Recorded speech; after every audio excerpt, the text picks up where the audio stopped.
تو دوست احباب شکوے کرتے ہیں جی ہمارے کام پورے نہیں ہوتے، اٹک جاتے ہیں، اور پھر وہ کسی کے پاس جاتے ہیں، عملیات والوں کے پاس، تو ان کا تو چونکہ کاروبار ہے، انہوں نے پیسے کمانے ہوتے ہیں، تو وہ سمپل جواب دیتے ہیں جی کسی نے لگتا ہے تمہارا رزق باندھ دیا ہے، کسی نے تمہارا رشتہ باندھ دیا ہے، اور ہم اس کو بلیو کر لیتے ہیں۔ بھئی اللہ کسی کو دینا چاہے تو کون اس کو باندھ سکتا ہے؟ کیوں کسی کو چھوٹا خدا بناتے ہو؟ کوئی کسی کا رزق نہیں باندھ سکتا، کوئی کسی کا رشتہ نہیں باندھ سکتا، ہمارا ایک ہی خدا ہے، اس کے کام کو کوئی روک ہی نہیں سکتا۔ خواہ مخواہ اپنا عقیدہ بھی خراب اور اپنا عمل بھی خراب۔ سیدھی بات ہے کہ نبی علیہ الصلوۃ والسلام نے جو باتیں سکھائیں ان کو کریں، خود بخود عملیات سے جان چھوٹ جائے گی۔ چنانچہ عورتیں اکثر پوچھتی ہیں جی کہ میرا رشتہ اچھا ہو جائے، بیٹے کو جاب مل جائے، بہو کا ویزا رکا ہوا ہے، فلاں کام اٹکا ہوا ہے۔ تو بھئی اٹکے ہوئے کاموں کے لیے عمل نبی علیہ السلام کے مبارک زبان سے ابو داؤد شریف کی روایت ہے۔ نبی علیہ السلام نے فرمایا جو مومن صبح شام 7 مرتبہ اس دعا کو پڑھے گا، اللہ تعالیٰ اس کے ہر ادھورے کام کو پورا فرما دے گا۔ اور وہ کیا ہے؟ حسبی اللہ لا الہ الا ہو علیہ توکلت وہو رب العرش العظیم۔ بعض لوگوں کو رزق کی تنگی کے بڑے شکوے ہوتے ہیں، اور ان کے دل پہ فاقے کا خوف رہتا ہے، ڈر رہتا ہے، اور فاقے سے بچنے کے لیے وہ سارا دن کاروبار کے پیچھے بھاگتے دوڑتے بھی رہتے ہیں۔ سنیے، ابو نعیم کی روایت ہے، ابن ابی شیبہ نے بھی اس کو لکھا کہ نبی علیہ الصلوۃ والسلام نے ارشاد فرمایا جو شخص اس دعا کو پڑھے گا اللہ اس سے 70 مصیبتیں دور کریں گے، جن میں سب سے چھوٹی مصیبت اس کا فاقہ ہوگا۔ جو شخص اس دعا کو پڑھے اللہ تعالیٰ اس سے 70 مصیبتوں کو دور فرمائیں گے، اور سب سے چھوٹی مصیبت فاقہ ہوگی، اور وہ فقرہ ہے لا حول ولا قوت الا باللہ، لا ملجأ ولا منجأ من اللہ الا الیہ۔ کئی مرتبہ انسان غمزدہ ہوتا ہے اور سوچتا ہے میں تو اکیلا ہوں، میرا ساتھ دینے والا کوئی نہیں، ماں باپ فوت ہو گئے، کہاں جاؤں، کس کو دل کا غم سناؤں، میرا غم کیسے دور ہو؟ نبی علیہ الصلوۃ والسلام نے فرمایا، کنز المال کی روایت ہے کہ قرآن مجید کی ایک آیت کو 3 مرتبہ یقین کے ساتھ پڑھ لیں، اللہ تعالی غمزدہ دل کو تسلی فرما دیتے ہیں۔ لا الہ الا انت سبحانک انی کنت من الظالمین۔ کتنی مختصر سی آیت ہے اور اکثر بچیوں کو یاد بھی ہوتی ہے۔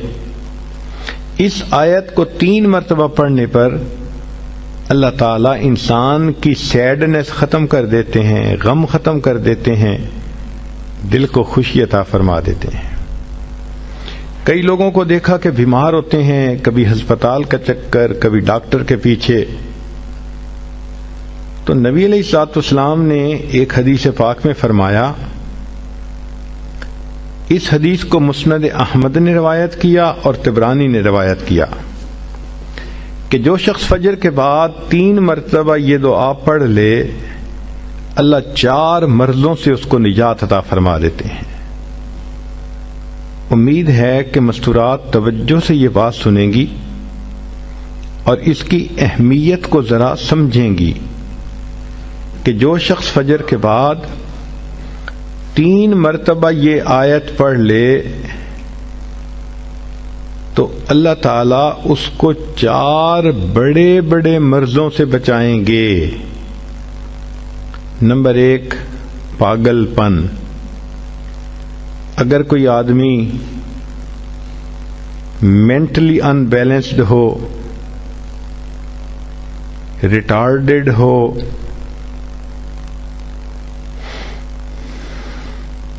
یا جس بندے کو چیزیں بھول جاتی ہوں یا چیزیں یاد نہ رہتی ہوں، ذہن سے متعلقہ جو بیماریاں ہیں وہ اسی پاگل پن کے زمرے میں آئیں گی.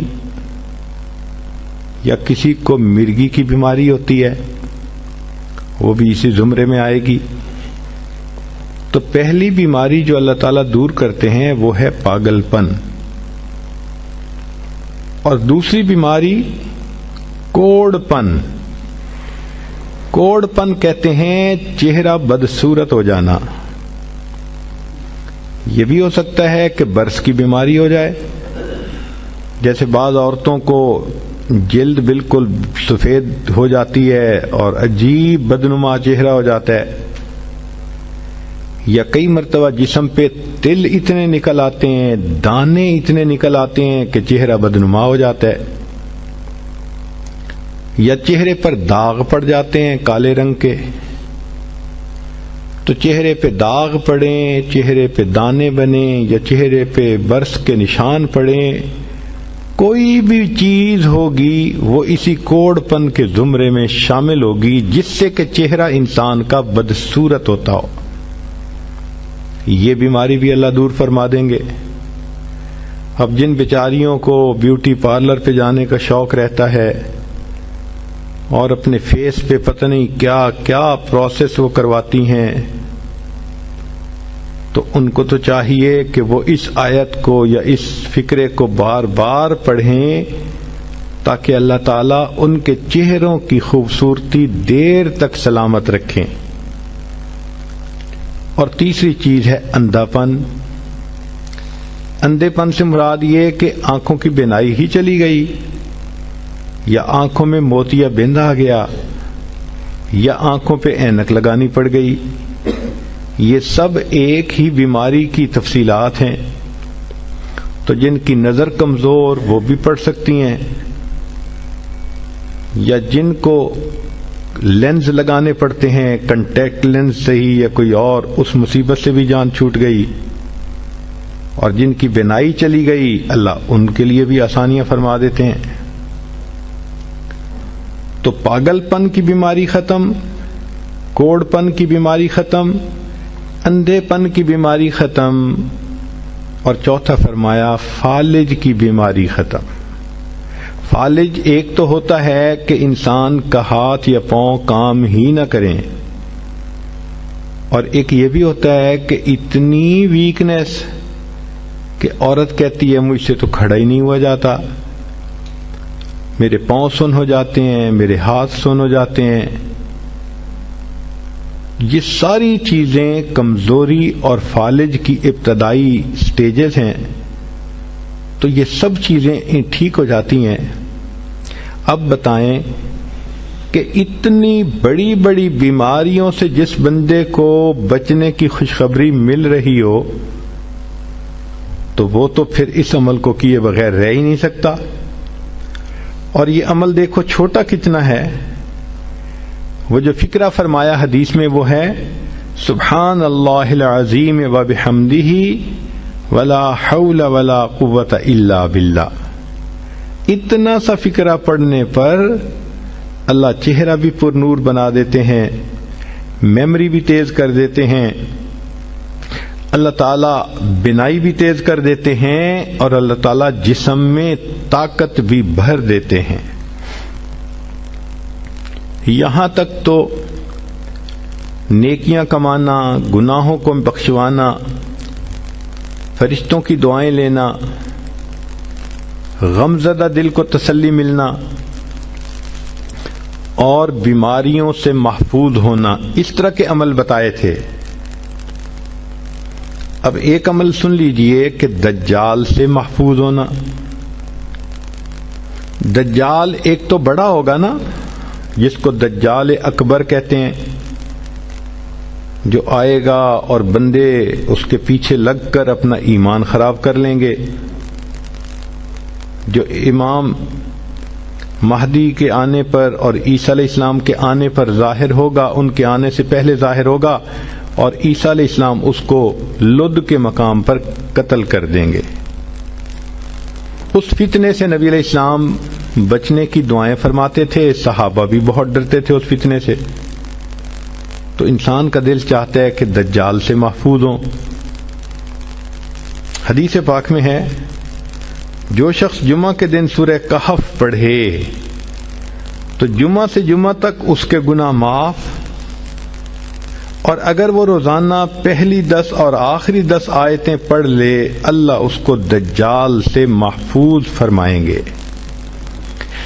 تو اس عمل کو کرنے سے ایک تو دجال سے محفوظ ہو گئے، اور دوسری بات اور بھی سن لیجئے کہ دجال دجل سے بنا۔ دجل کا مطلب ہوتا ہے فریب دینا، دھوکہ دینا، اور بچیوں عورتوں کو انسان کی شکل میں بھی کئی دفعہ دجال مل جاتے ہیں۔ وہ ان کی عزتیں لوٹتے ہیں، بہانے بنا بنا کے دھوکے دیتے ہیں، ان کو بیٹرے کرتے ہیں۔ تو اس عمل کے کرنے سے عورت بچی ایسے دجالوں سے بھی محفوظ رہے گی۔ لا